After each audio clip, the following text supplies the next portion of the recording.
Welcome to another episode of HR Game Changers. We're about to dive deep into a really critical topic, America's factory revival and the talent needed to fuel it.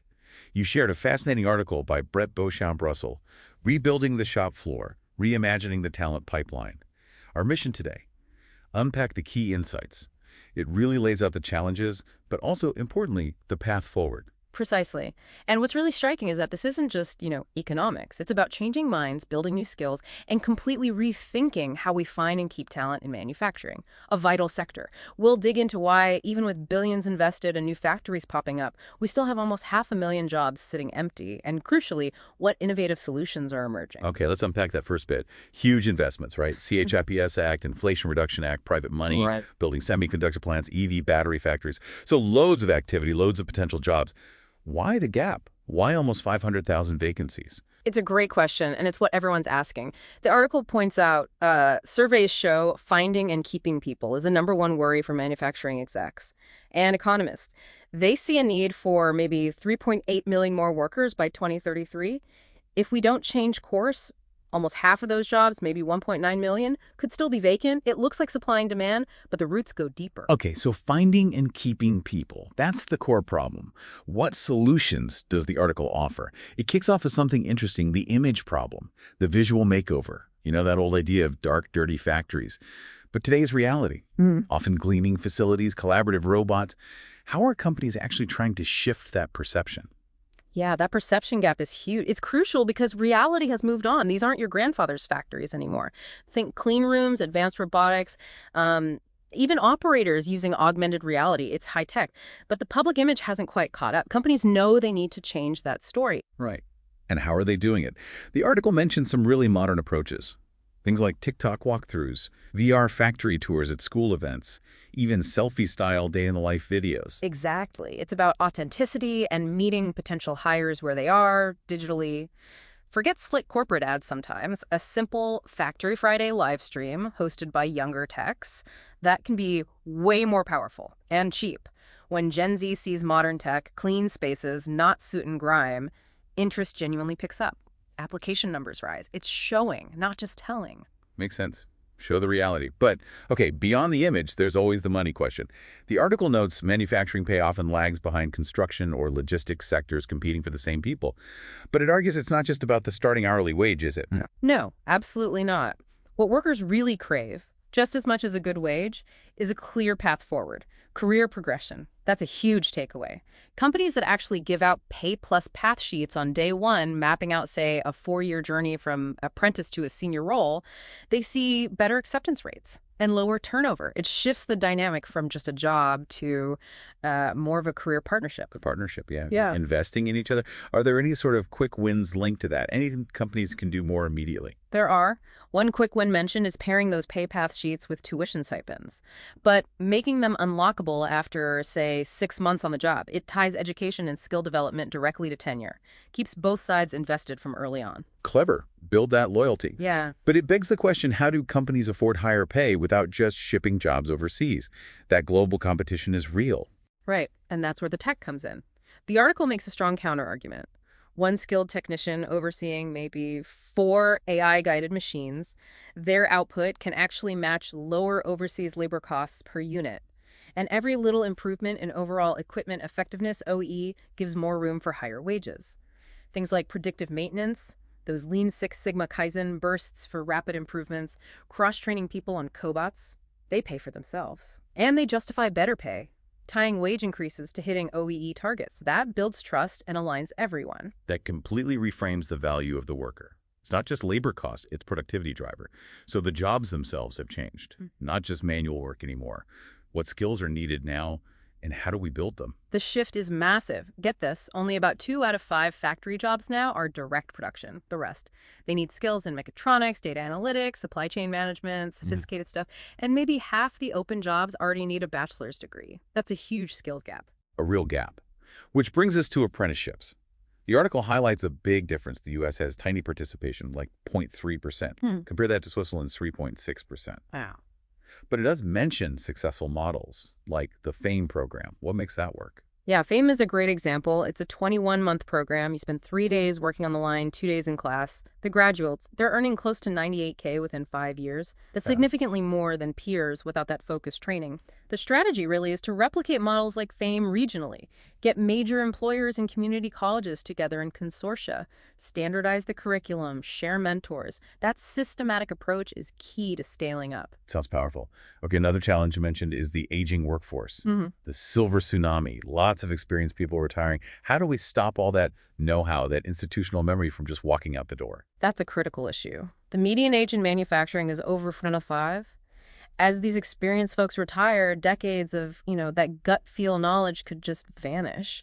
The article suggests things like formal mentoring cycles, maybe call it 60 to day one. Pair veteran machinists with new apprentices. Film them troubleshooting problems. Then create a searchable video library of these short clips, knowledge transfer plus building connections. Mm-hmm.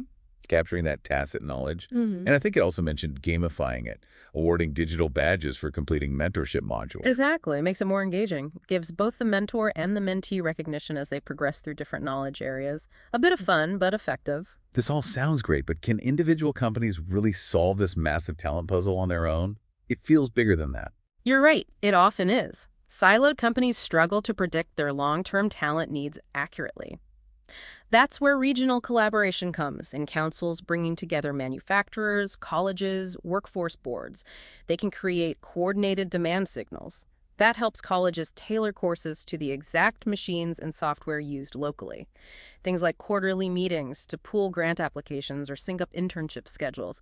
It smooths out those boom and bust hiring cycles for new workers. And there was that specific example, wasn't there? A Midwestern council. Yes.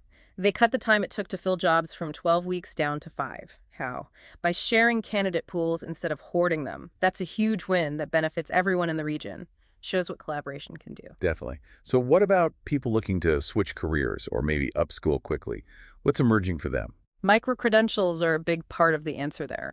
Short certificates, maybe 9 weeks in things like industrial robotics or quality control. These can get a career switcher into a decent middle-class wage, maybe $70K plus, and digital badges on their LinkedIn profiles. Recruiters see those immediately. It signals competence quickly. Right. Instant credibility. And the article had a quick tip there, too, guaranteeing interviews. Yeah, guaranteeing interviews for people who earn specific badges tied to high-priority jobs. That direct link to opportunity, it motivates people to commit to the training, turns curiosity into action. Makes sense. Okay, let's talk policy. We hear about billions in federal money, talk of tax credits for apprenticeships. Sounds like fuel for the fire, but what's slowing things down? Why isn't all that support being fully used? Often it's the red tape. Bureaucracy, complex applications, it can really stifle uptake. A practical solution suggested is putting someone inside HR, a grant navigator, their main job, maximize those external training dollars. The example given was a Southern electronics firm that got back 72% of its upskilling costs within a year just by having someone focused on this. It pays off. A dedicated role, yeah. Smart. Now, where else can we find talent? Any overlooked groups? Definitely. The article points out women are still underrepresented, barely 30% of the manufacturing workforce. And veterans often struggle translating their military skills, MOS codes, into terms civilian employers understand. So suggestions include things like rewriting job ads, remove gendered language, highlight predictable schedules, maybe focus on mission-driven work like clean tech.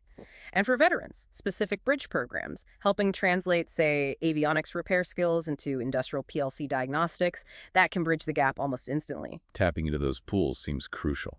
Finally, let's touch on the really cutting-edge stuff. Digital twins, gamified training. How are these changing things? This is where it gets really interesting. Some plants are creating virtual reality replicas of their production lines. Digital twins. Trainees can practice, make mistakes, even crash a virtual robotic arm, learn from it, and reset. All without real-world cost or danger. Companies using these VR tools, especially combined with things like leaderboards for tasks, are seeing much faster skill development, like 40% faster competency sign-offs. And better retention, too, because it's more engaging. You get that immediate feedback. Wow. They even mentioned speedrun challenges for specific tasks, like calibrating equipment with public scores. Yeah, tapping into that competitive spirit makes learning stick, makes it kind of fun. It's a whole new approach to training. So wrapping this up, what's the big picture takeaway for our listeners, whether they're in HR, managing a factory floor, or maybe even thinking about a manufacturing career? I think the core message is that manufacturing's future depends on treating workforce strategy with the same seriousness, the same analytical rigor as supply chain management or R&D. It means actively rebranding the work environment, paying for potential and pathways, training with modern tools and agility, and crucially, collaborating regionally. The article's powerful conclusion is that this talent shortage, it isn't inevitable. It's not destiny. It's a design flaw, and it's waiting for bold redesign. A design flaw awaiting bold redesign. That Yeah. really sticks with you, doesn't it? It makes you think, how could these ideas apply in your own work, your own organization? Where might those perceived shortages you're facing actually be design flaws you could tackle differently? Exactly. Consider how you might play a part in this or benefit from it. Maybe advocating for clearer career maps in your company, exploring some of these new training techs, or even just starting conversations about regional partnerships.